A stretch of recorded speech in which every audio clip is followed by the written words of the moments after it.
This video is brought to you by Blessed Be God Boutique, maker of Catholic fashionable apparel, handmade accessories, and more. I've recently brought to you a letter from and statements from an African Opus Dei priest who is in the process of being essentially removed from the priesthood for schismatic, that's what they say he did anyway, tendencies, that he spreads dissension and helps to fuel opposition to the Pope. That is what he's been charged with. I have for you now a new letter from him. It's fairly long, but we're going to go over the whole thing. And in it, he says, in very plain language, for the most part, that he openly questions the validity of Francis, and he does it because of heresies that Francis, he alleges, taught. He goes over the munus and ministerium argument and explains why he doesn't believe that to be the appropriate approach to the answering the question. He even goes so far as to say he believes Benedict XVI's resignation was valid. His focus, his laser focus on this question is on the question of heresy. And he demonstrates he believes that Francis has formally taught heresy, and as such cannot possibly be Pope. I'll let you decide. Let me know in the comments as we go over this what you think of his reasoning here. Here is the letter from the Father Jesus Marie. I can't pronounce his last name. It's here on the screen for you. His full name, his pen name, and his real name, because he used to write under a pen name. But he was outed anyway, and he's now going to face consequences for writing these letters. Again, this is why we don't have more priests writing public statements like this, and why we don't have more of the better bishops writing statements, because the Vatican comes down like the wrath of God on those who do this. So here is his letter in full. Open letter, Maria Supplicans, concerning the truth about Pope Francis and his moral and doctrinal errors, part 4, dated the 17th of March 2024 on the memorial of St. Patrick. Dear faithful Catholics throughout the world, the fourth part of this open letter addresses a delicate subject because the consequences of the hypotheses that will be formulated are important. It is therefore not an easy letter, but it is necessary to help all Christians to fully understand the cause of the moral and doctrinal errors inserted by Pope Francis into the traditional teaching of the Church from 2016 onwards. The aim of this letter is to show in a scientific and impartial way why Francis is a false pope and what the different meanings of such a statement are. 1. Why do Christians doubt the authenticity of Francis's papacy? The answer is obvious. It is due to the many moral and doctrinal errors seen in his pontificate, but above all because of their exceptional nature. On September 5th, 2016, with the bishops of the pastoral region of Buenos Aires, Francis stated that, quote, the commitment to live in continence, chastity, is an option. When have we seen a pope make such a statement? Never. On the 10th of December 2018, together with Cardinal Luis Francisco Ladaria and Archbishop Giacomo Morandi, Francis accepted the practice of the removal of important parts related to child rearing when the state of said part poses no present or future danger to the health of the woman in question when they have issue marital relations, and when a group of medical experts certify that all of her children will not make it before they are birthed. When we have seen a pope accept such a practice? Never. On the 21st of December 2018, Francis said, quote, one is not born a saint, one becomes one, and this also applies to Our Lady. When have we seen a pope reject the original sanctity of Mary? Never. On the 4th of February 2019, Francis declared that, quote, the pluralism and the diversity of religions are a wise divine will. When have we seen a pope make such a declaration that attributes to God's positive will the existence of religions that practice evil or sin? Idolatry, the sacrifice of persons, sacred, immoral marital acts, etc. Never. On 21st of October 2020, Francis told humanity that, quote, what we have to do is a civil coexistence law for James Martin Parings. When have we seen a pope make such a proposal to humanity? Never. On the 15th September 2021, Francis authorized all public pro-Moloch Catholic politicians to receive the Holy Eucharist without the need for them to reject their attachment to the Moloch ritual. When have we seen a pope give such authorization? Never. On the 18th of December 2023, Francis asked priests to perform, quote, blessings for couples in irregular situations for couples of the double S type. When have we seen a pope make such a request to priests? Never. In view of the situation just described, it is quite normal for Christians to ask questions about the authenticity of Francis's election. 2. Is Francis really Pope? When we know that Jorge Mario Bergoglio comes to Argentina, Southern Hemisphere, and that a great moral and doctrinal confusion has invaded the Universal Church, the following revelations of Our Lady of Angheria are disturbing. Quote, "The day will come when a man of fine appearances will appear and with his false ideology will succeed in deceiving many people. Even consecrated persons will be seduced. The day will come when there will be 2 thrones, but on only one will the true successor of Peter be found. It will be a time of great spiritual confusion for the church. A proud king will divide the church. His orders will be obeyed and the precious one will be driven out. The great spiritual confusion is on its way.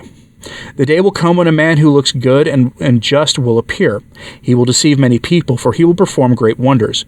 It will come from the Southern Hemisphere, and many will see him as a savior. When a man appears with 3 names, there will be great confusion in the house of God. Peter is not Peter. Peter will not be Peter. You cannot understand what I am telling you now, but all will be revealed to you. Even if the interpretation of the preceding revelations is hypothetical, their coincidences with what the Church has been experiencing since the appearance of Pope Francis is remarkable. The following questions are worth considering. Is Francis really Pope? Is his election to the chair of St. Peter valid? Is there any proof to justify a legitimate doubt about the validity of this appointment? We have 2 ways of demonstrating the eventual invalidity of Francis's appointment, an a priori demonstration or an a posteriori demonstration.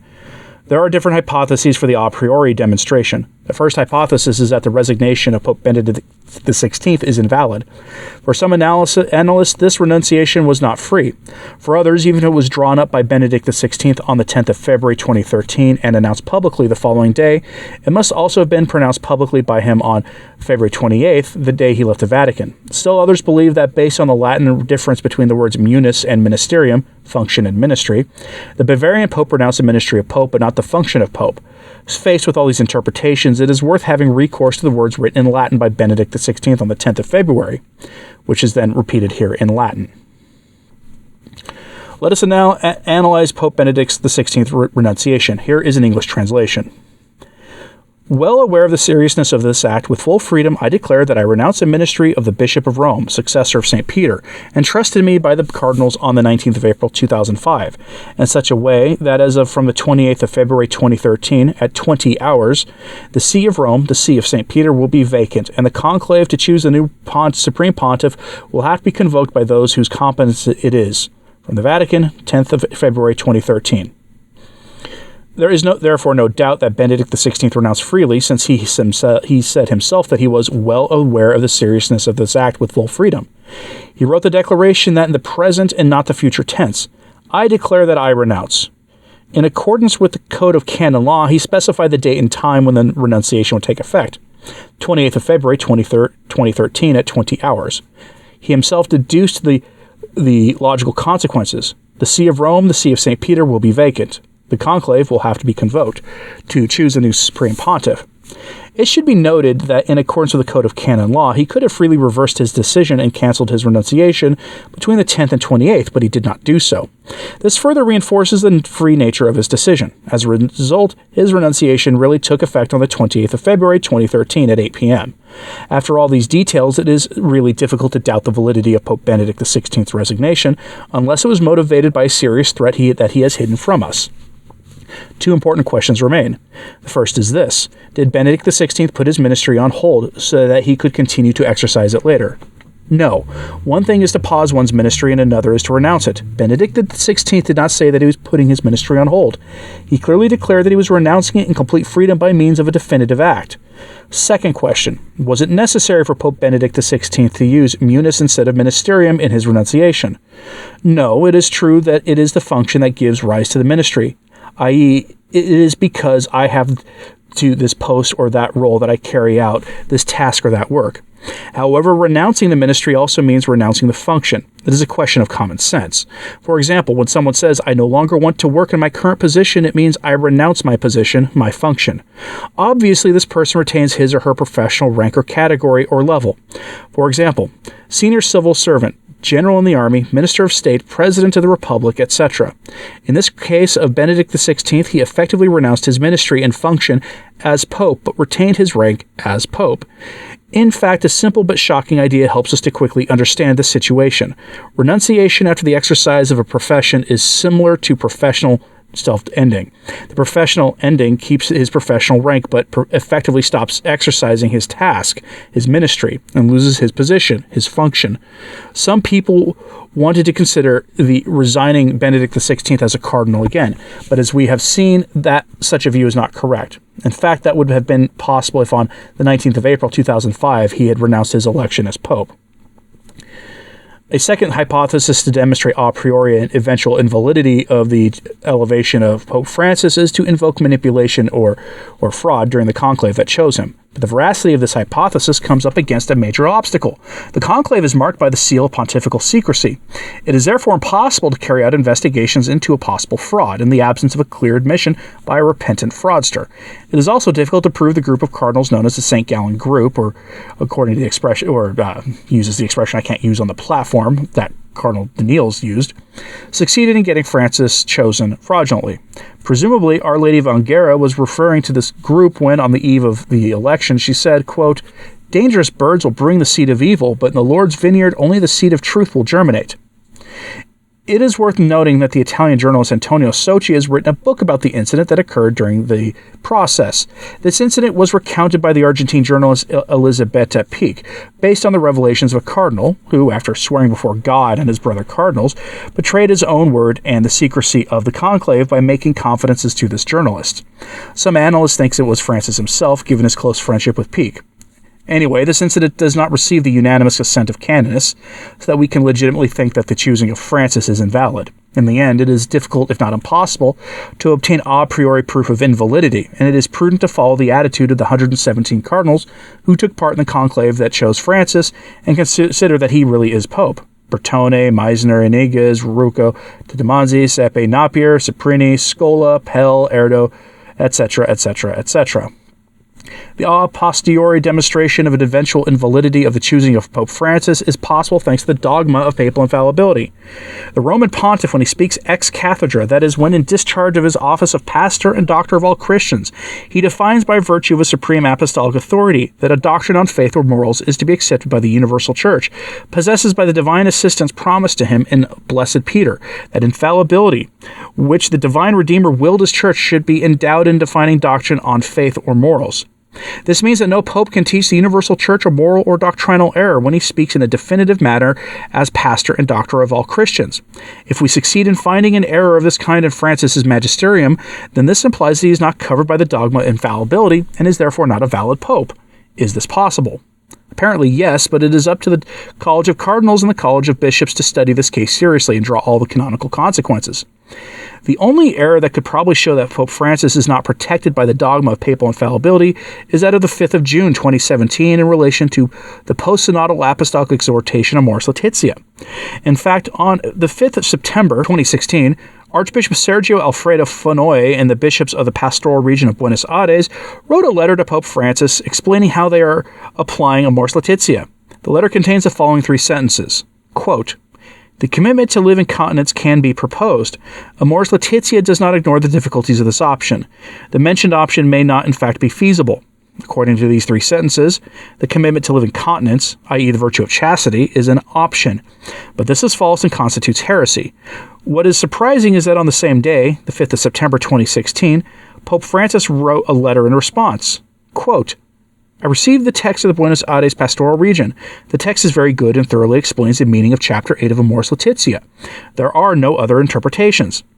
And on the 5th of June 2017, he formally ordered Cardinal Pietro Parolin to publish the Argentine bishop's letter and the papal response on the Vatican website, stating that they constitute, quote, a magisterium authenticum, i.e. a true magisterium.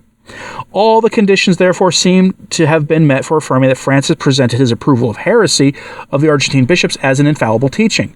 1. His desire to have this accepted by the Universal Church is evident from the publication on the website, accessible to all Christians.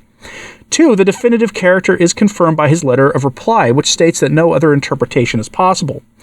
What he is asking to be accepted involves a moral error, which is even a heresy. And 4, he gave his order to Parolin as pastor and doctor of all Christians.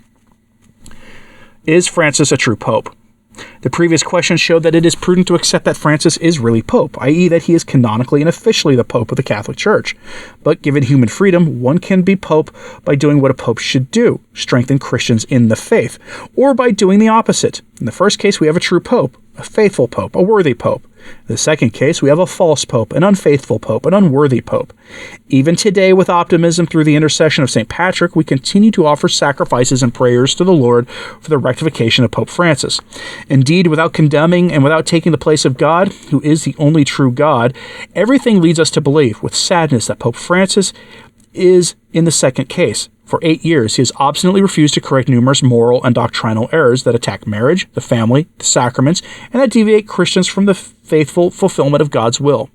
It is really regrettable to observe that, since the papal office is sacred and the Pope's moral power is the greatest on earth, Francis has unfortunately used this influence and his media clout to preach immorality and heresy. The crisis of true faith facing the Church today is the worst in its history. In fact, while in the past there have been popes who were unfaithful and unworthy of their mission, this is the first time in its 2,000-year history that a pope has used relativism and situation ethics to justify sin by presenting evil as good. Everything necessarily leads to the conclusion that the real cause of Francis's moral and doctrinal errors is not a possible invalidity of his elevation, but rather Francis himself. This is seen with Our Lady of Angera, because since the beginning of her apparitions to Pedro Regis in 1987 in Brazil, there is one statement that she has made just twice and only during Francis's pontificate. The poison is in the tree, not in the fruit. Dear children, the poison is in the tree and not in the fruit. Next week's letter will offer a text revealing how Francis today plays the same role as Judas, Martin Luther, and the devil. Your African brother, signed Father Janvier Gibnau. That is a long letter. He does, I think, an interesting job of answering the Munus and Ministerium questions. Whether or not he's correct, I'll leave that up to you to decide, and one day future bishops of the Church to decide. I've never been sold on the Munus and Ministerium argument. He doesn't really address the impeded see question, I don't think, there. Let me know if he does in his own roundabout way. I always found the question of heresy a much more interesting way of approaching this question. But I'm curious what you have to say about this. I don't know if that's a very good defense for himself going into a canonical trial for essentially schism. That will probably result in his being secularized, if not outright laicized, but there you are. He does feel he has to stand for the truth regardless of the consequences. And so for that, I do think it takes courage to write a letter like that. So please say a prayer for that priest. Let me know what you thought of this in the comments, please. And hit like and subscribe if you haven't. It does help. So to sharing this on social media, that helps too. And as always, pray for the Church. I'm Anthony Stine. Ave Maria.